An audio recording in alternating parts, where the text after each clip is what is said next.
Bonjour à tous, c'est Henri. On repart à l'aventure, à la découverte, cette fois-ci d'une cave, la cave Patriarche à Beaune. On va rendre visite à notre ami Olivier, sommelier, qui va nous faire découvrir cette belle maison et qui est visitée par le monde entier. Alors, à tout de suite et bienvenue à Patriarche.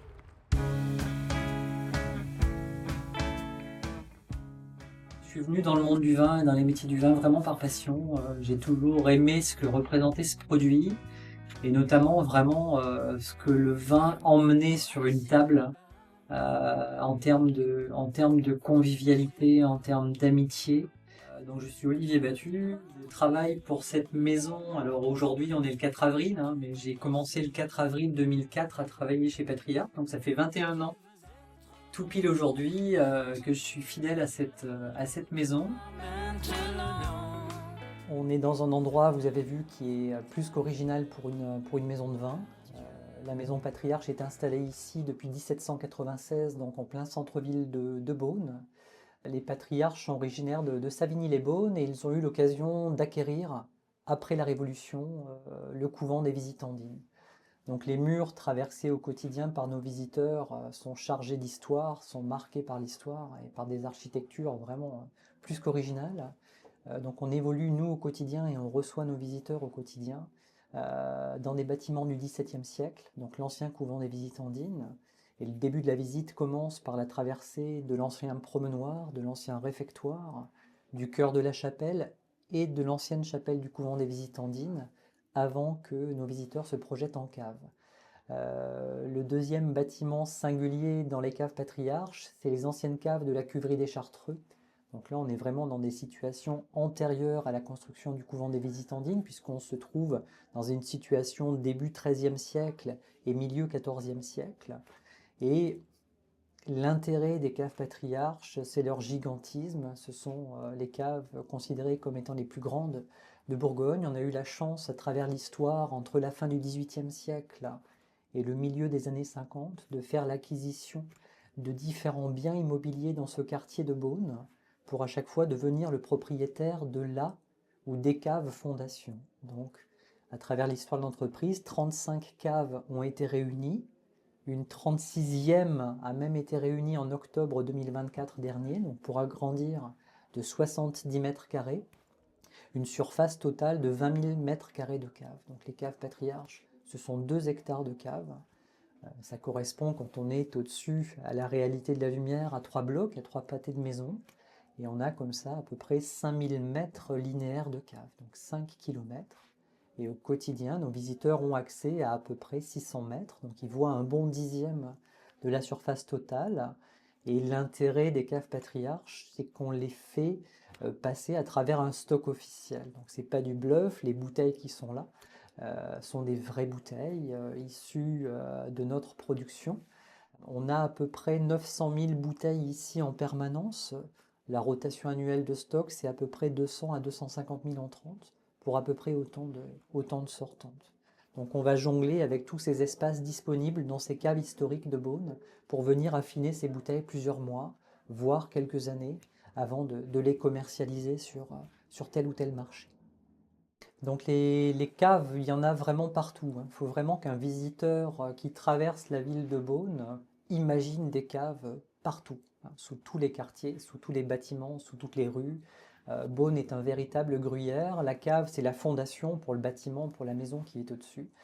Ici, finalement, l'économie du vin a très vite été mise en place, notamment par tous les ordres religieux qui ont vécu en Bourgogne. Alors les cisterciens, les clunisiens sont les plus grands ordres bâtisseurs que l'on va trouver dans cette région, mais une ville comme Beaune, jusqu'à la Révolution française, comptait plus d'une dizaine d'ordres religieux différents. Et toutes ces religieuses, tous ces religieux, les Chartreux, les Cordeliers, les Visitandines, les Ursulines, vivaient tous quasiment en autofinancement grâce à la production viticole. Donc c'est un moyen de subsistance, c'est un moyen de financement, un schéma économique qui a aussi donné l'idée à Nicolas Rolin, chancelier du duc de Bourgogne Philippe le Bon, de créer vraiment un schéma particulier, un schéma économique pour la fondation de son hôtel-Dieu. Donc vraiment l'hôpital des pauvres, hein, ce qu'on appelle les hospices de Beaune. Donc les hospices de Beaune, c'est un financement par le vin, grâce au vin. Donc on n'a pas demandé un financement classique aux mécènes, on leur a demandé des donations viticoles. Donc on pouvait céder sur son testament, léguer à l'hôpital des rangs de vignes. Et l'hôpital, de 1443 jusqu'à aujourd'hui, a reçu des donations spectaculaires. Aujourd'hui, le domaine viticole couvre 65 hectares de vignes sur des vignobles extrêmement prestigieux, que ce soit sur la Côte de Nuits, dans le Clos de la Roche Grand Cru, sur le Mazy-Chambertin Grand Cru ou l'Échezeaux Grand Cru, que ce soit bien entendu sur la Côte de Beaune, avec de multiples donations sur Beaune, sur Allos-Corton, sur Savigny-les-Beaunes, sur Pernan-Vergelès, sur Meursault, sur Puligny-Montrachet ou Volnay. Il y a près d'une cinquantaine de cuvées différentes aux hospices de Beaune qui portent toutes le nom de la donatrice ou du donateur des parcelles. Donc ce financement par le vin, il existe encore et le pic dans la saison économique et touristique de la ville, c'est au mois de novembre, c'est le 3e dimanche de novembre, quand l'hôpital public de Beaune, puisque c'est un hôpital public qui appartient à l'État, un hôpital qui emploie en même temps un personnel de santé et un personnel vinicole pour s'occuper des vignes, faire le vin. Les vins sont vendus chaque année en fût, donc le 3e dimanche de novembre, et des acquéreurs qui, en leur nom ou au nom d'un client particulier, d'un importateur ou d'un restaurateur, donc vont enchérir pour acheter ces fûts. Donc encore une fois, on a vraiment les pieds dans cette histoire quand on traverse les caves patriarches. Vraiment, les caves sont imprégnées de cette culture religieuse, de cet ancien passé monastique qui nous projette aujourd'hui dans une ère beaucoup plus moderne et beaucoup plus globale. Donc Patriarche Père et Fils, c'est une entreprise qui a aujourd'hui pratiquement 250 ans d'existence. La naissance de l'entreprise se fait à Savigny-les-Beaunes, donc en 1780, avec une structure de négoce et une structure viticole. Donc les patriarches sont des vignerons, ce sont des négociants en vin, ce sont des gens aussi à la fin du XVIIIe qui importent à Savigny des vers à soie et qui développent les balbutiements d'une industrie textile. Donc les patriarches, c'est vraiment des touche-à-tout. L'implantation à Beaune, elle a lieu en 1796, en août 1796. Donc bien entendu, les biens religieux, le couvent des Visitandines, l'ancienne cuverie de l'hospice des Chartreux, ont été confisqués aux religieuses, aux religieux, ont été nationalisés. Et donc dans cette partie de la France, en 1796, il y a une salve de redistribution. Donc c'est des ventes aux enchères nationales, on redistribue ce qui a été confisqué. Et la famille patriarche va s'installer à Beaune en achetant donc l'ancien couvent des Visitandines.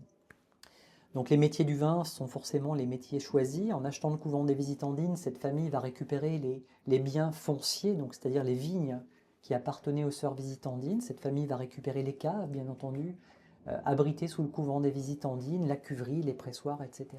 Et donc il y a 6 générations successives qui vont continuer le travail du fondateur, donc des patriarches, des Vergnaud. Les patriarches, les Vergnaud vont transmettre l'entreprise, vont vendre leur entreprise à la fin des années 30 à la famille Boisseau. Les Boisseau, à leur tour, le temps de 2 générations, celle d'André Boisseau et de son fils Jacques, jusqu'en 2011, vont continuer effectivement d'ancrer l'entreprise dans la modernité. Et l'entreprise sera finalement achetée par une autre famille bordelaise, celle-ci, la famille Castel. Donc aujourd'hui, Patriarche Père et Fils est intégré au sein d'une des entreprises les plus importantes en termes de production et de distribution de vin sur la planète. Donc notre métier principal aujourd'hui, c'est le métier de négociant éleveur. On travaille en partenariat avec 62 familles qui veulent bien nous vendre une partie de leur matière première, que l'on va transformer, que l'on va élever et mettre en bouteille, puis venir stocker, affiner dans ces caves historiques du centre-ville. L'idée du négoce, c'est d'être présent de Chablis, donc la version vraiment nord et septentrionale de la Bourgogne, jusqu'au sud de la Saône-et-Loire, donc vraiment sud Mâconnais, du côté de Saint-Véran, Pouilly, Solutré, Vergisson. Donc, bien entendu, la côte de Nuits et la côte de Beaune sont souvent les plus mises en avant puisque c'est les plus demandées, c'est les plus exportées. C'est là que vont se concentrer une grande partie des grands crus bourguignons, hein, puisque la Côte de Nuits et la Côte de Beaune vont maîtriser 32 des 33 parcelles classées grands crus. La 33e se situant au nord, hein, sur le vignoble de Chablis. Et surtout, la Côte de Beaune et la Côte de Nuits vont réunir à peu près 90% des parcelles, des climats classés premiers crus en Bourgogne. Donc dans la tête des gens, dans la tête des consommateurs, souvent le vignoble de Côte d'Or est considéré comme la Grande Bourgogne. Mais attention, hein, il ne faut surtout pas oublier ce qui se passe au nord, ce qui se passe à Chablis, avec un vignoble qui est vraiment tourné vers la production de très très grands vins blancs, avec un côté beaucoup plus floral, beaucoup plus minéral, et surtout ce qui se passe dans le département de la Saône-et-Loire, avec la côte chalonnaise, avec le Mâconnais, et là aussi des appellations qui se sont énormément modernisées, qui ont fait des mues vers des qualités tout aussi exceptionnelles que les vins qui sont produits en Côte d'Or. Donc les grandes appellations, les grands classiques, pour nous, dans ces caves, bien entendu, c'est la mise en avant d'appellations comme Beaune et de tous ses satellites. Je pense à des villages comme Allos-Corton, comme Pernan-Vergelès, comme Savigny, qui se trouvent juste au nord de la ville. Et puis tout de suite au sud de la sous-préfecture Beaune, on va trouver des appellations majestueuses en rouge comme Pomard ou Volnay. Et puis le grand secteur à blanc que proposent Meursault, Puligny-Montrachet ou Chassagne-Montrachet. La Côte de Nuits est toujours bien représentée chez nous, notamment à travers les vins de Nuits Saint-Georges, à travers des grands villages comme Vougeot, comme Vonne-Romanée, ou bien Chambol-Musigny, Moret-Saint-Denis, Gevrey-Chambertin, et puis sans oublier bien entendu les deux derniers villages de la Côte de Nuits avant d'entrer dans l'agglomération dijonnaise, je pense à Fissin et à Marsanais. Donc les caves patriarches ont toujours été tournées vers le no-tourisme. Les caves ont été ouvertes au public dès 1955. Hein, donc vraiment un des cœurs de métier de la maison patriarche, c'est de recevoir aussi des particuliers, des entreprises dans nos murs et vraiment de leur faire visiter ce site de stockage et de leur faire déguster, bien entendu, des bouteilles dans un endroit vraiment, vraiment atypique, original et chargé d'histoire. Donc dans les caves patriarches, la clientèle est à 100% une clientèle de particuliers. L'entreprise patriarche père et fils, bien entendu, expédie des vins partout sur la planète avec des marchés prioritaires que sont encore l'Europe de l'Ouest, que sont les États-Unis, que sont les provinces canadiennes, que sont par exemple le Japon ou la Chine. Patriarche envoie des vins sur le marché domestique, sur le marché français, hein, aussi bien dans un milieu traditionnel, les cafés, hôtels, restaurants, les bars à vin de plus en plus, hein, qui est un style de consommation qui se développe vraiment de manière très très importante depuis au moins une décennie. Et puis le marché de la grande distribution, mais sur des vins beaucoup plus légers, de gamme beaucoup plus régionale, modeste. Je pense à des vins comme le Crémant de Bourgogne, comme le Bourgogne ligoté, le Bourgogne chardonnay ou le Bourgogne pinot noir.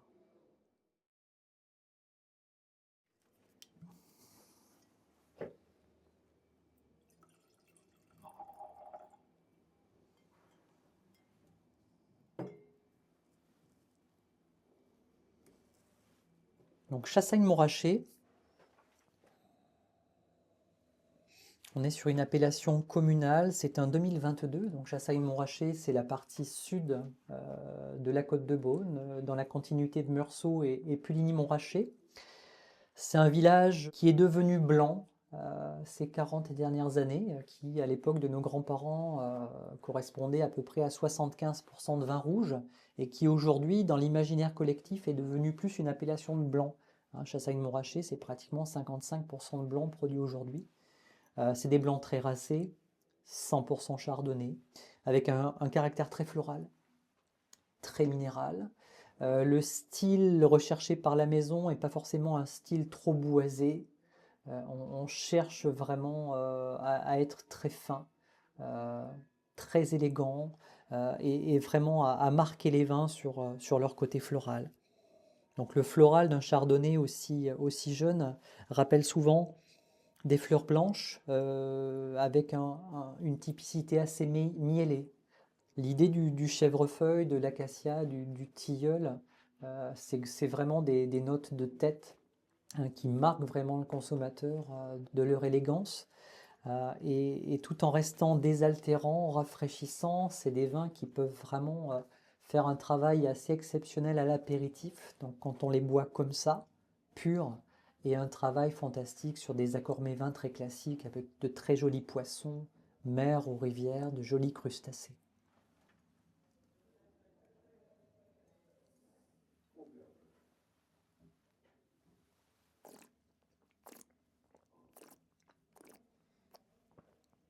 C'est des vins qui ont toujours beaucoup de vivacité, beaucoup de fraîcheur, et qui ont surtout vraiment des bouches avec énormément de longueur.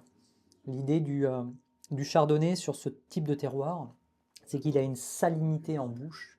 Hein, c'est vraiment des vins qui donnent faim, qui donnent envie de passer à table. On est sur d'anciens sédiments marins, donc vraiment ce côté iodé, ce côté salin marque vraiment les vins, et c'est ce qui rend les Bourgognes blancs très originaux sur la planète et forcément recherchés par des amateurs de vin fin aux quatre coins de la planète. L'année 2022 est forcément une année marquée par une très très forte chaleur, hein. C'est une des années les plus précoces de ce début de siècle. Il faut imaginer que dans un département comme la Côte d'Or, on a déjà vendangé 4 fois depuis qu'on a changé de siècle et de millénaire. À la fin du mois d'août, hein, on est obligé de plus en plus d'être précoce dans les vendanges pour garder la finesse, pour garder la fraîcheur. Je pense à des millésimes comme 2003, comme 2018, 2020 et 2022. Donc 2022 a été récolté dans la dernière semaine du mois d'août. Donc le solaire, on le retrouve par un fruité très jaune, très mûr, hein. Vraiment, on a un fruité d'abricot, on a un fruité de coin, de mirabelle. Donc c'est vraiment des vins très confortables, sans aspérité. On n'est pas embêté, agacé par une acidité végétale. Non, tout est vraiment mûr, fin et élégant. Nuit-Saint-Georges, c'est un village qui est tourné vraiment vers la production de grands vins rouges. Le plus haut niveau hiérarchique pour un climat, pour une parcelle, pour un lieu-dit cadastral, à Nuit-Saint-Georges, c'est premier cru. Hein, il manque vraiment le dernier niveau. Nuit-Saint-Georges n'a pas de grand cru. Les premiers crus de la Côte de Nuit, on va les trouver dans le village voisin, juste au nord, à Vaune-Romanée. Nuit-Saint-Georges a plus d'une quarantaine de parcelles de climat classé premier cru. Ici, la parcelle que je vous fais découvrir s'appelle les Vaucrins. Hein, donc pour les anciens qui ont donné ce nom au cadastre, ça équivoque ce qui ne vaut que de la craie, hein, ce qui ne vaut rien. C'est un vignoble qui se trouve plutôt en altitude, sur un dernier tiers haut de coteau, hein, donc sur un terroir beaucoup plus marno-calcaire, beaucoup plus sec, beaucoup plus caillouteux, beaucoup plus pauvre, où les rendements souvent étaient un peu plus impactés. On ne pouvait pas s'attendre à remplir de pleines cuves. Les rendements étaient souvent un peu plus compacts.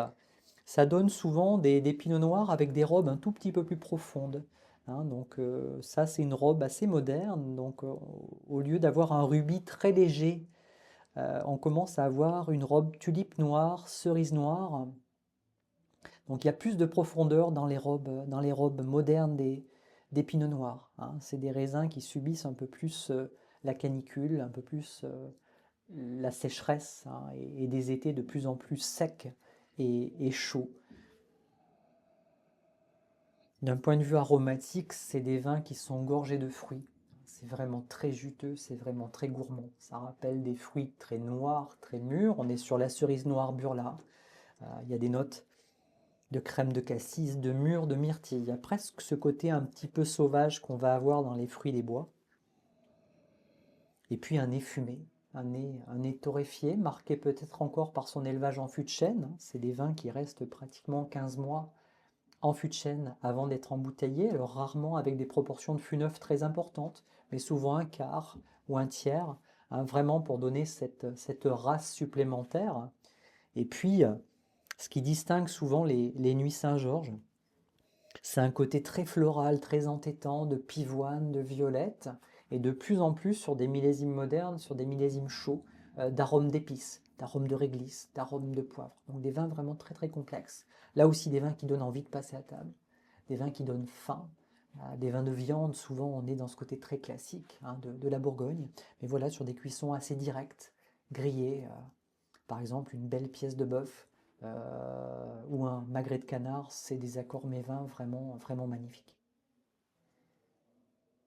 Ce que nos clients viennent aussi chercher ici, acquérir ici, c'est des vins des hospices de Beaune ou des hospices de Nuit-Saint-Georges. Donc c'est des ventes des vins auxquels nous sommes fidèles depuis des décennies. Je tiens à vous faire goûter une appellation des plus exceptionnelles. Donc c'est un Beaune premier cru.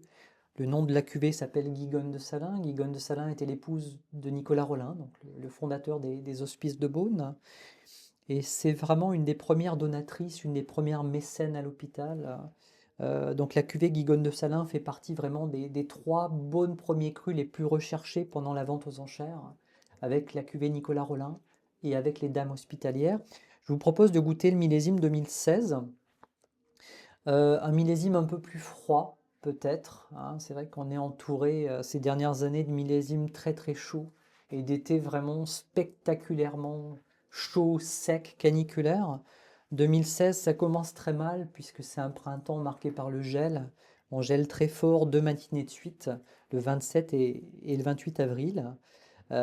Et ensuite, ça a été vraiment un été très humide, très pluvieux. L'été 2016 a été un bel été continental, mais sans canicule, sans sécheresse. C'est une maturité qu'il a fallu aller chercher pratiquement à la fin du mois de septembre, mais ça a donné vraiment des équilibres incroyables. Donc, pas une demi-récolte, mais une récolte vraiment amputée par le gros coup de gel et par la grêle dans certains secteurs. Mais des vins vraiment extrêmement complexes, extrêmement fins, extrêmement séducteurs. C'est un vin, comme tous les vins des hospices de Beaune, qui a été élevé à 100% dans des fûts de chêne neufs. Donc là aussi, il faut savoir avec les hospices garder un petit peu, décaler sa consommation, ne pas être trop pressé, ne pas boire trop vite. Hein, souvent, les 3-4 premières années après la mise en bouteille sont assez marquées par l'élevage. Donc quand on arrive à décaler et à ouvrir ses bouteilles au bout de 5 ans, 6 ans, 7 ans, là on est vraiment dans la plénitude et dans la pleine complexité. Donc je le sers.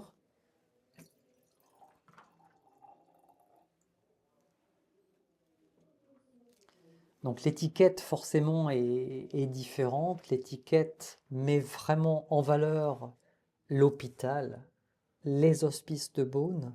Hein, c'est vraiment un bouchon, une étiquette qui correspondent au domaine des hospices de Beaune. Notre nom va vraiment apparaître hein, de manière très modeste sur la partie basse de l'étiquette. Ce vin a été acheté et mis en bouteille par la maison patriarche, mais vraiment ce qui est valorisé sur cette bouteille, sur cette étiquette, c'est la marque Hospice de Beaune, c'est l'hôpital moderne de Beaune.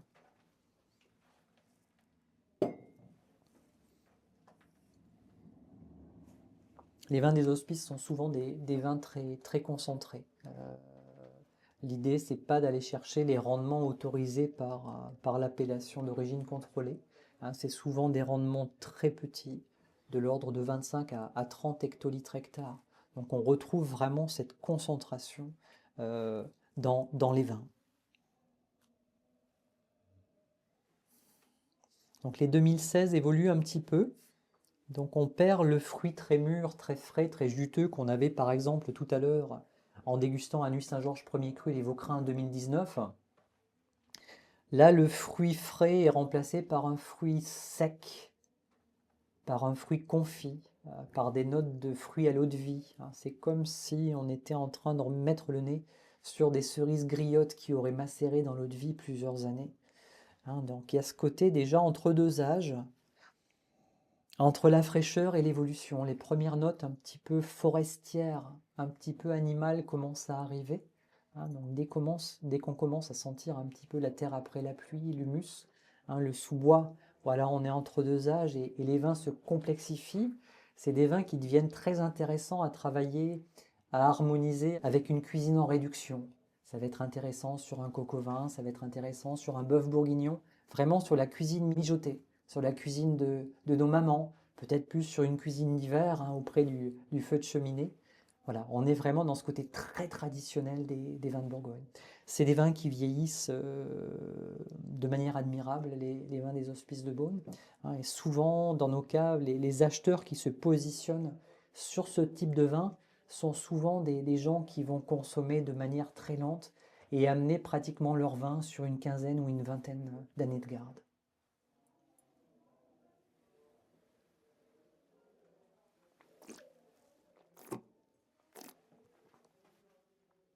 Bon, et puis vous le voyez, c'est des vins qu'on a du mal à recracher. Alors, ce qui est intéressant dans les caves patriarches, et ce qui m'a vraiment toujours fasciné, c'est cet intérêt de l'entreprise pour les générations d'après. Euh, et nos dirigeants ont toujours été intéressés par la mise sous scellé de dizaines de bouteilles, de centaines de bouteilles, pour que d'autres générations, 10 ans, 20 ans, 30 ans, parfois 50 ans ou 100 ans après nous, profitent de ces flacons.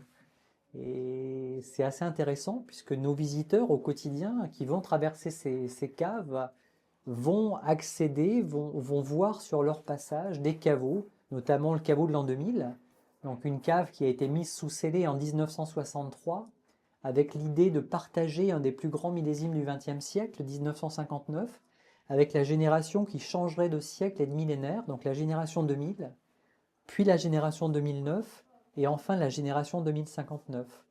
On a une autre cave comme ça qui a été mise sous scellé à la fin du XXe siècle, ce qu'on a appelé la cave du troisième millénaire. C'est une cave dans laquelle sont enfermées 3 fois 350 bouteilles de la cuvée Nicolas Rolin 1994, donc achetée à la vente aux enchères des Hospices en novembre 1994. Et l'idée de cette cave, c'était que la génération 2020 en profite, puis la génération 2050, et enfin la génération 2094, quand les vins auront 100 ans. Et donc Patriarche va rester dans cette tradition-là cette année, donc nous sommes en 2025.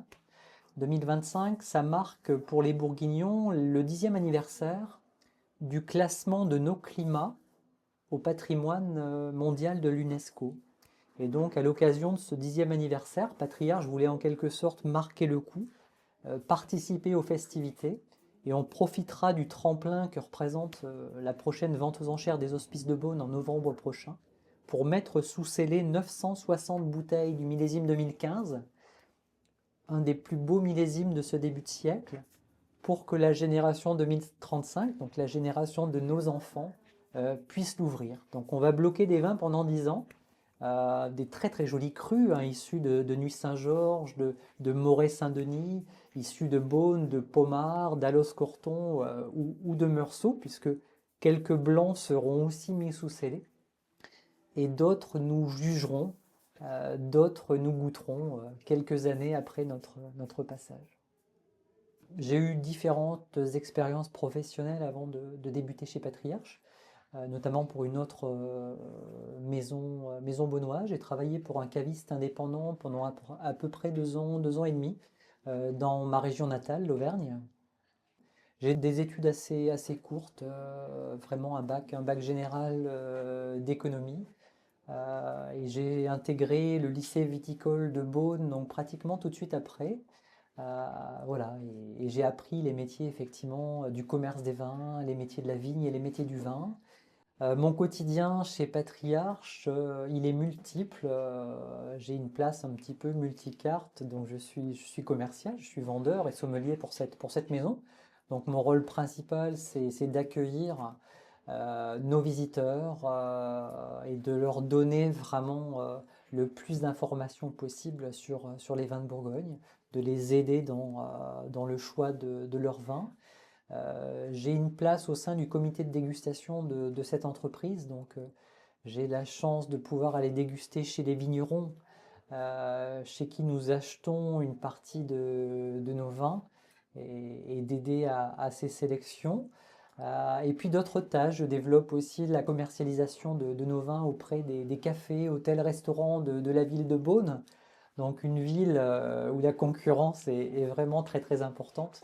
Mais c'est un plaisir effectivement d'être référencé sur les cartes de restaurateurs ou d'hôteliers beaunois.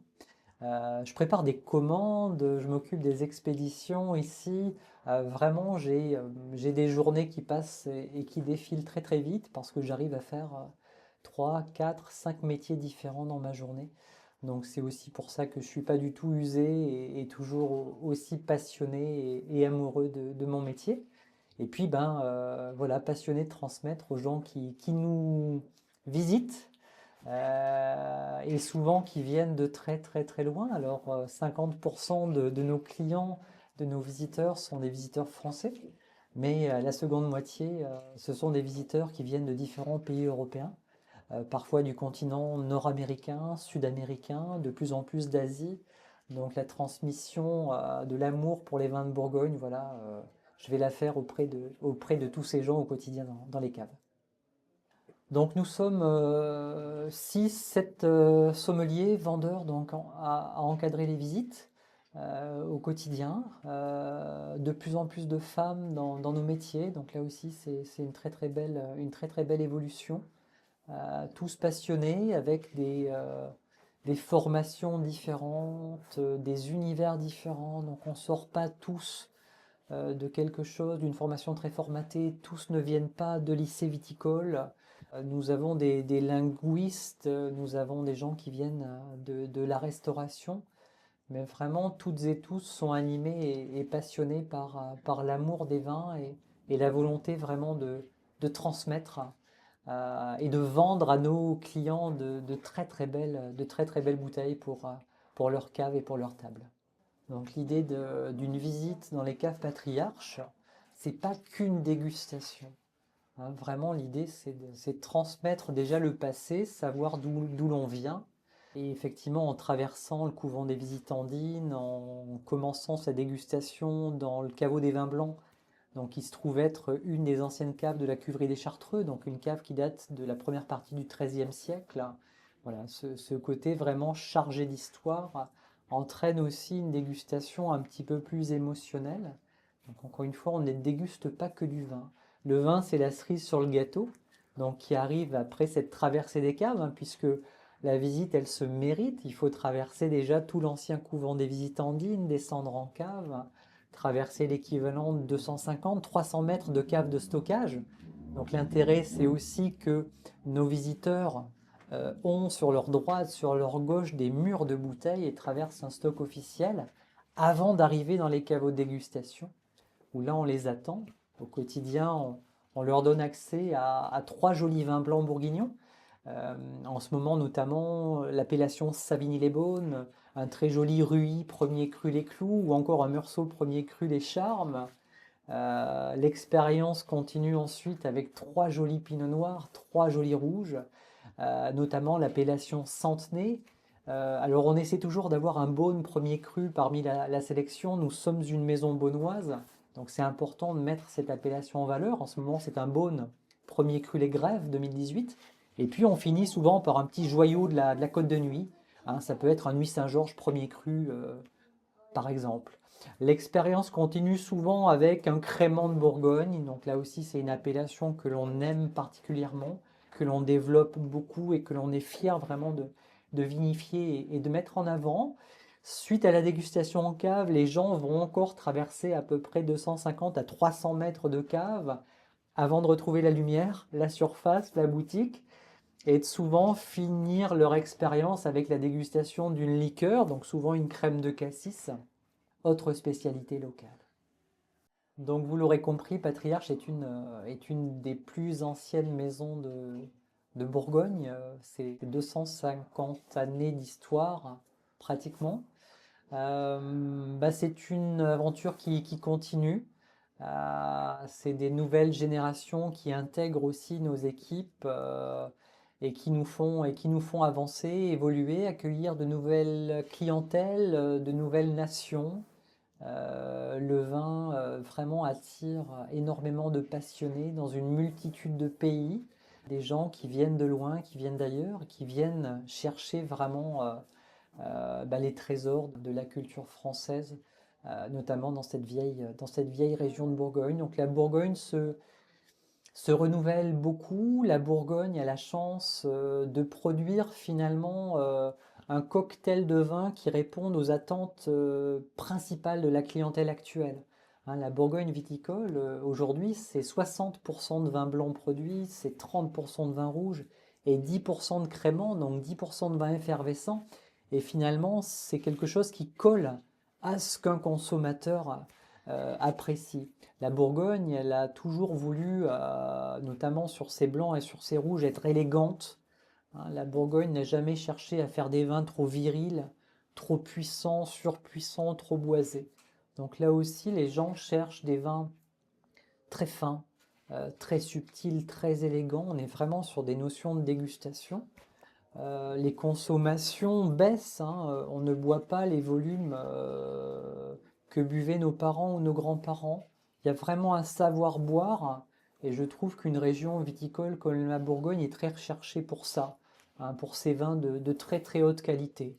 On boit moins mais on boit vraiment très très très très bon et vraiment mieux. Donc vraiment, hein, avec mes collègues, on sera heureux de vous recevoir ici, et ben, d'aider à ce que votre expérience bourguignonne et la découverte des vins de Bourgogne soit la plus belle possible. Donc à bientôt ici ou là autour d'un très bon verre de vin.